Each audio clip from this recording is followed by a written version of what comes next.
Hello, my name is William Reed, and I'm going to do a Zoom session with you on one thing that you can do at home to kind of boost your mood and change your mindset in this period of lockdown. We're spending a lot of time at home, and it's kind of a reset. It's a reset of the way we work and the way we engage with our family and the way we think about our future. So if you're thinking about a reset, what better place to start than at the beginning? The theme of today is MOJI Tama.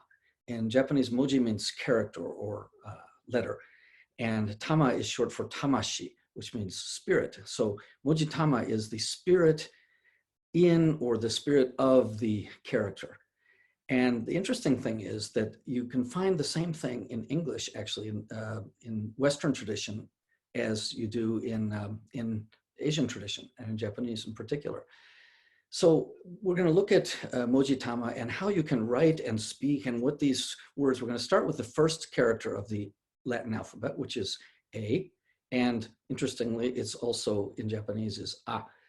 And we're going to talk about the contrasts, the differences, and there's actually a lot more similarities than there are differences. So what I'm going to try to do now is share my screen so that I can show you some cool things on my iPad. Okay, very good. Here we are in this reset mode. And what I want to talk about is I'm going to show you how these two letters are written in English and Japanese using an app. So you actually see it on my screen. You'll see the rhythm and the speed and so forth. And then we're going to look at the words that begin with these letters in both languages. And then we'll talk about how writing and speaking these letters aloud can actually have a really positive effect on your mood and mindset. And also a little bit about their sacred and spiritual roots. Okay, so let's begin by looking at this. Well, what is MOJI Tama? It's the spirit of the character. Well, the spirit obviously is going to depend a lot on how you engage with it. In other words, how you write it or how you speak it.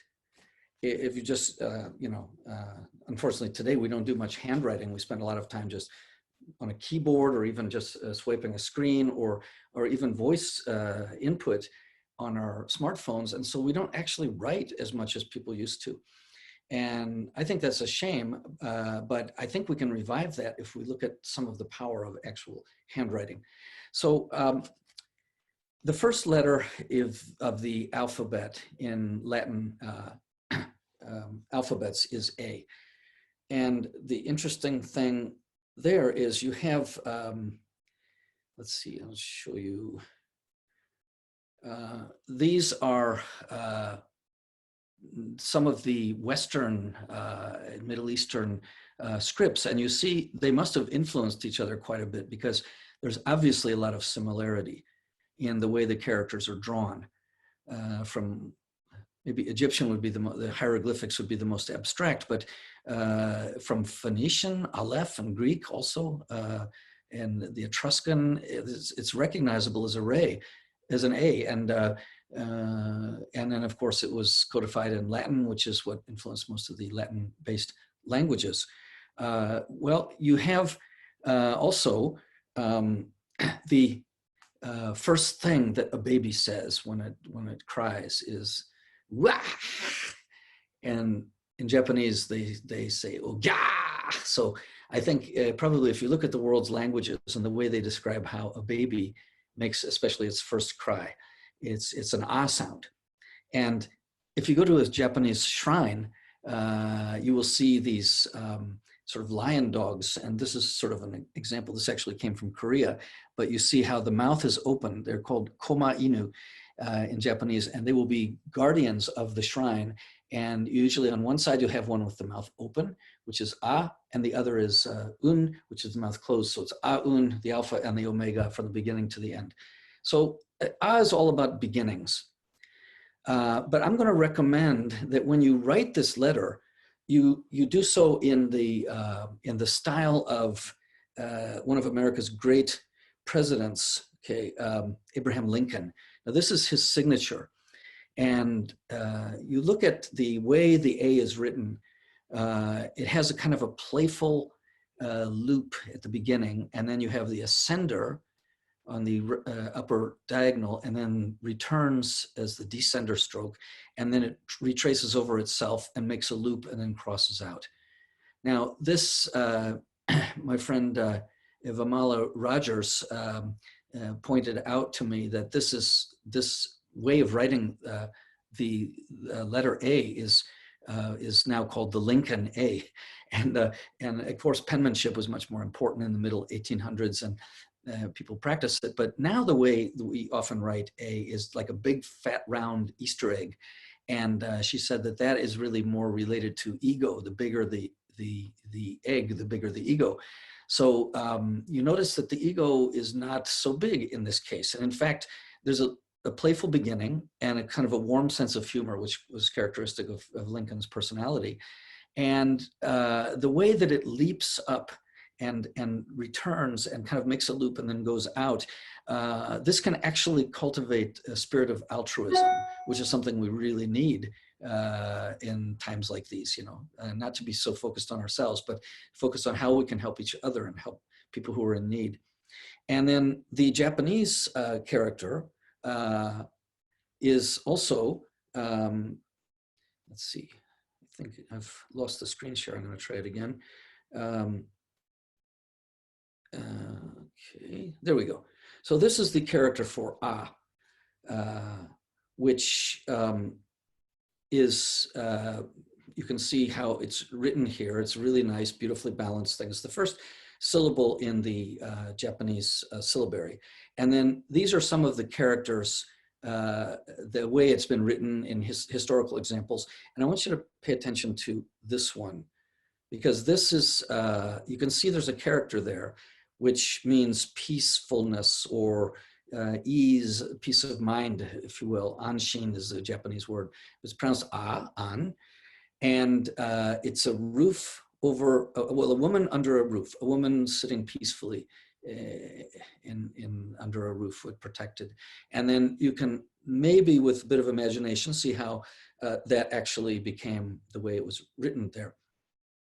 Now, if you, what I'm going to do now is show you how, well, first, before I show you how these are written, let's think of some of the words that start with A, first in English.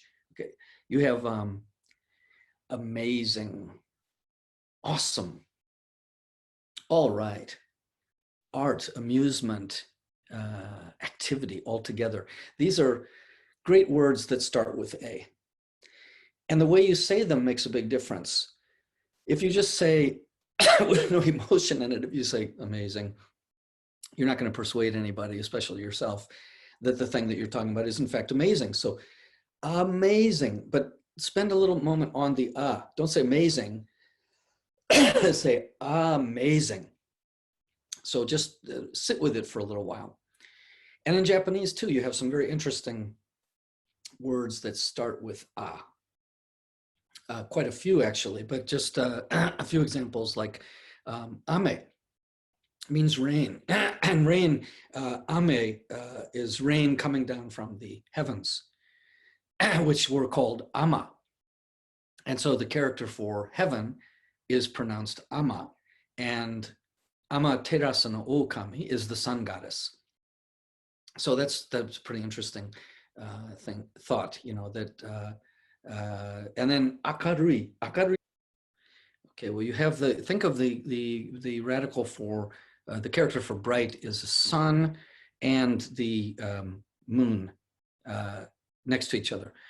So you have the character for bright, and when it's written like twice, you see the sun on the left and the moon on the right, and then it's written here aka, which literally means bright, to lighten up, brightly lit, brightly lightened, light up, lightened up.